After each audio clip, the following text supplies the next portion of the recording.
Well, YouTube, there's your problem. So these are supposed to be the gear teeth in my differential here. And you can see I'm missing a couple right there. The pinion gear is also missing a few. And that's definitely what was going on. But anyway, I got this pulled out and I'll probably be taking it down to the local rear end gear shop in town here. And they'll hopefully be able to order up a new gear and get it set up. So this is a Toyota 8-inch V6 ring and pinion, 488 gear ratio, and it's got an ARB air locker in there, so I want to get it set up properly. So I think I'll take this one down there and let them have a look at it. It's been apparently going over a period of, I don't know, a month or two, and what I thought was happening was my e-brake mechanism wasn't unlocking, because it felt kind of like the brake was on and then it popped loose. Sometimes how you get a brake shoe or brake pad that kind of sticks to the drum or the rotor and then lets loose. It kind of felt like that, because it would pop and then it would be fine for weeks. And then it would pop again, and then it was fine. And I think what was happening was one tooth probably broke off, and then periodically that tooth would get sucked up into the gears and get wedged between another two teeth and break off. Yeah, I don't know what was going on. This was just driving around town, but I guess the wear and tear of nearly 20 years of off-road use probably just weakened some teeth, and then it just let go finally. So I will get this out and I'll go show you what the axle looks like here.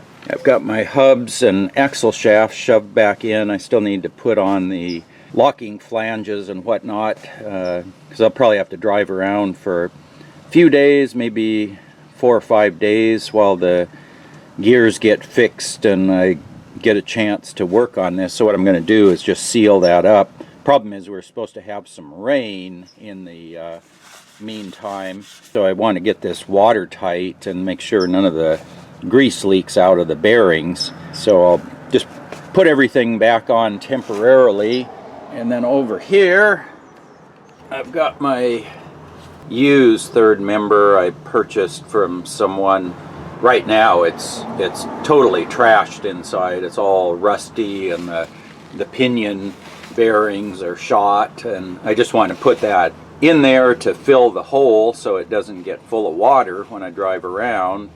And then also it supports the ends of the axle shafts inside the axle housing there. So I just have that screwed in temporarily. I'm not going to hook up the drive shaft because, like I say, the pinion bearing is completely loose on there, but that's just to fill the hole up for a week while I drive around and get new parts. And then I think what I'll do is when I pull this one out, put the good one back in, then I'm going to take this one down to the shop and have them put a new set of gears and bearings in it and see if it is still usable, and then have that actually as a functional spare, just in case I run into this problem at some point in the future.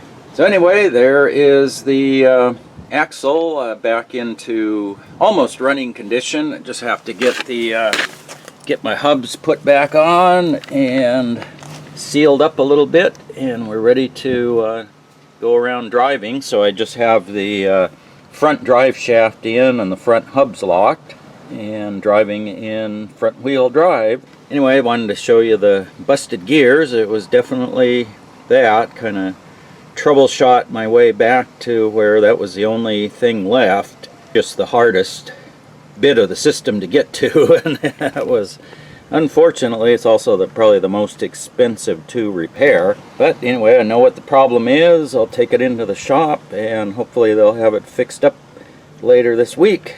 So yeah, if you have any questions about that, post up in the comment section below. And as always, thanks for watching.